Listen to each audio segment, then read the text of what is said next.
দিনটা যে এত খারাপ যাবে বা এত বাজেভাবে শুরু হবে আমি এটা ভাবতেই পারিনি।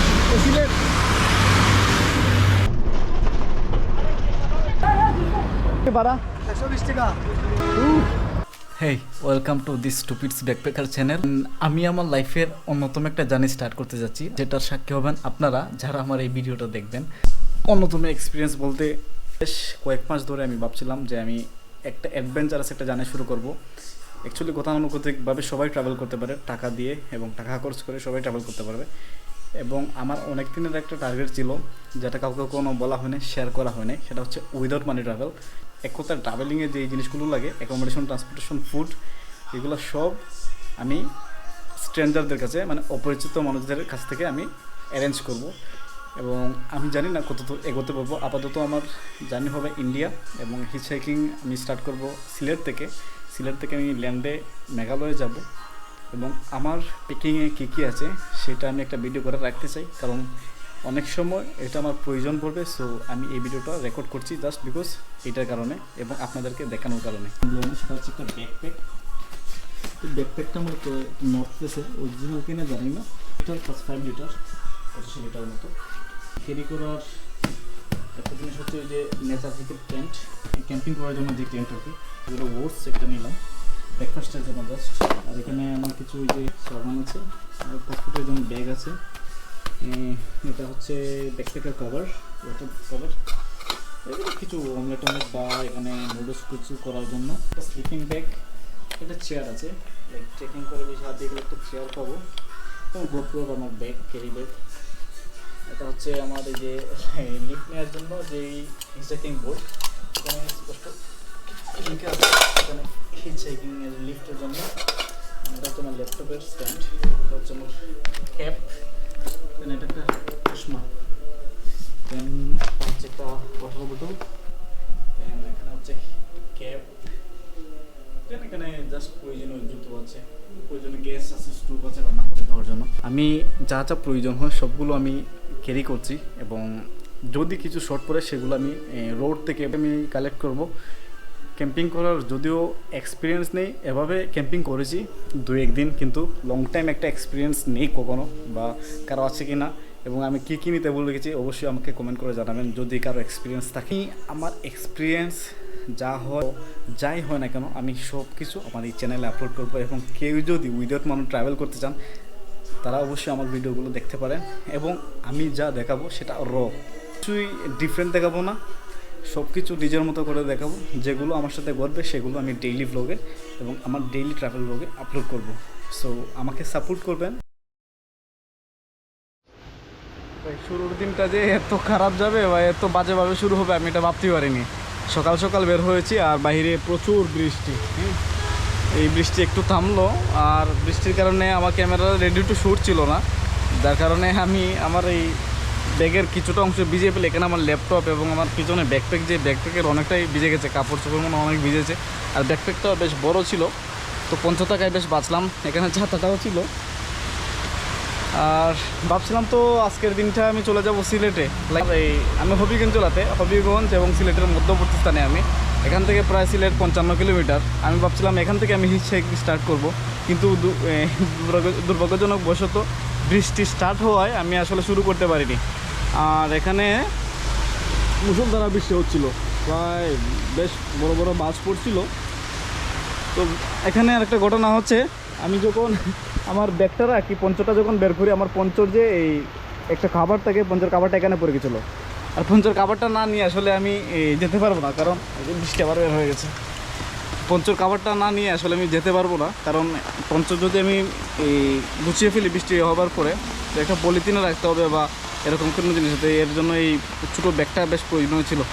আমি এইটার জন্য বেশ কষ্ট করে এখানে গিয়ে প্রায় ওই দিকটাতে ঘুরে গিয়ে আমি এই ব্যাগটা কালেক্ট করলাম। কালেক্ট করার পরে দেখি বৃষ্টিটা একটু থামলো। এখন দেখি এখান থেকে আমি হিচহাইকিং স্টার্ট করব, আর যদি এখান থেকে পেয়ে যাই তাহলে তো ভালো। আমার মেনলি আরেকটা পরিকল্পনা ছিল, আমি থেকে করবো, সিলেট থেকে হিচহাইকিং স্টার্ট করবো। এখান থেকে যদি পসিবল হয় আমি এখান থেকে চলে যাব। আর আমার খুব খারাপ লাগছে, কারণ আমি আমার ক্যামেরাটা রেডি ফর শ্যুট ছিল না, ক্যামেরাটা ব্যাগের ভিতরে ছিল। আর ব্যাগের ভিতরে বার করতে যেয়ে আমার এই ল্যাপটপের ভিতরে একটু পানি পড়ে যায়। যাই হোক, দুর্ভাগ্যজনক বশত এটা হওয়ার ছিল না, কিন্তু এটাই হলো। দেখি নেক্সটে কি হয়, আমি কোনো চেকিং পাই কি না, বা এখান থেকে আমার কি বাসে করে আমাকে মেন টাউনে যেতে হবে কিনা। ব্যাকআপ তো আমার কোনো রকমই নেই, তো যা আছে তা দিয়ে দেখা যাক। ভাই অল্প কিছু এই সময়ের জন্য আমি একটা ট্রাক মিস করে ফেলেছি, কারণ ওইটা থামছিল আর আমি দৌড়ে আসার সাথে সাথে ও দেখলো আমার সাথে ব্যাগ আছে অনেক, ও চলে গেল। আমি একদম হাইওয়ে রোডের কাছাকাছি আছি, এখান থেকে তো পাওয়ার সম্ভব না, কারণ এখান থেকে অনেক ট্রাক চলাচল করছে। ভাই দীর্ঘ 1 ঘন্টা বৃষ্টির সাথে লড়াই করার পর চলে আসলাম ডিরেক্টলি বাসে, কারণ আমি বুঝতে পেরেছি বৃষ্টির মধ্যে আমাকে ড্রাইভার মনে করছে আসলে তারা হেজিটেট হচ্ছে যে আসলে কিউরিয়াসিটি ছিল তাদের পঞ্চ লাগিয়ে বা ব্যাকপ্যাক পিছনে পঞ্চের মধ্যে এটা প্রায় ভূতের মতো একটা অবস্থা। এর জন্য তারা আসলে আমি লিফট চাইছিলাম, কিন্তু লিফট তারা দিচ্ছে না, তাকিয়ে তাকিয়ে হেসে হেসে চলে যাচ্ছে। তাই ভাবলাম যে এখানে লিফট যাওয়াটা আসলে আমার বোকামি হবে এর মধ্যে বৃষ্টির মধ্যে, আর এক্সপিরিয়েন্সও নাই নতুন। তাই আমার যেহেতু টার্গেট হচ্ছে ইন্ডিয়া ঢুকা বা ডাউকিতে যাওয়া, এখানে যে তারপর আমি চেষ্টা করবো আসলে চেকিং করতে।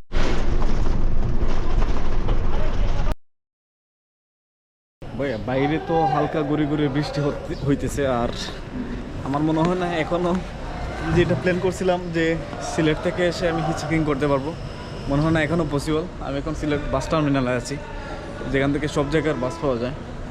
ভাই তামাবিলের বাস কাউন্টার, তামাবিলের বাস কাউন্টার। হ্যাঁ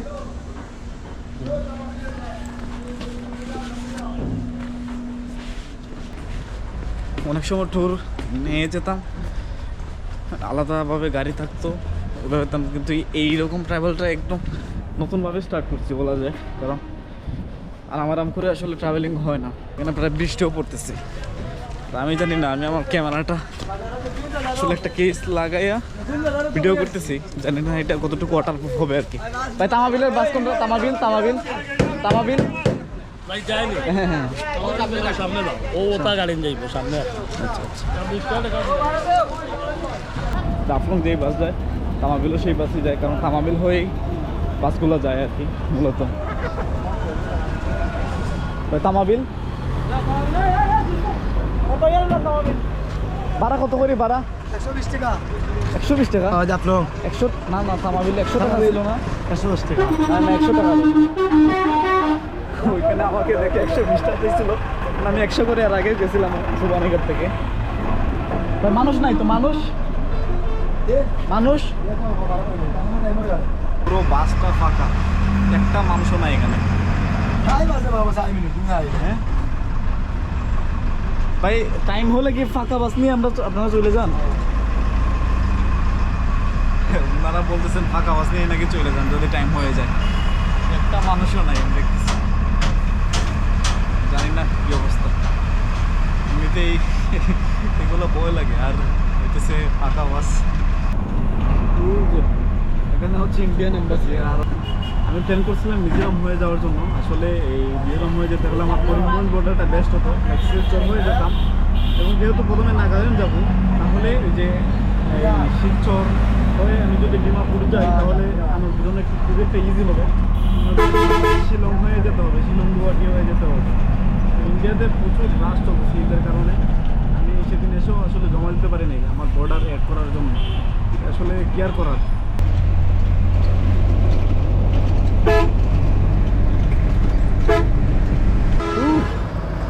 ফাইনালি প্রায় 2 ঘন্টা পরে আমি তামাবিল এসে পৌঁছালাম, আর লোকাল বাসে উঠেছিলাম। কত ধরনের টাইপের মানুষ পেলাম, কত ভালো মন্দ মানুষ। অনেক মানুষ তো শুধু কিউরিয়াস, আমার ব্যাকপ্যাক দেখে সবাই কিউরিয়াস যে আসলে কোথায় যাচ্ছি, কী করছি। মানে ব্যাকপ্যাক দেখলে মানুষের একটা যে ব্যাপার থাকে না, এটা দেখে আসলে মজাই লাগে। অনেক সময় বিব্রতিকর অবস্থায় পড়তে হয় আর কি। তো আমার এখন মূল টার্গেট হচ্ছে বর্ডার ক্রস করব, বর্ডার ক্রস করে এই বাকি পরিকল্পনা। তো সবাই কন্টিনিউ করবেন এবং আমার সাথেই থাকবেন, এবং আমি আমার যে পরবর্তী যে আপডেটগুলো অবশ্যই আপনাদের সবার সাথে শেয়ার করব, এবং দেখা হচ্ছে নেক্সট এপিসোডে। হয়।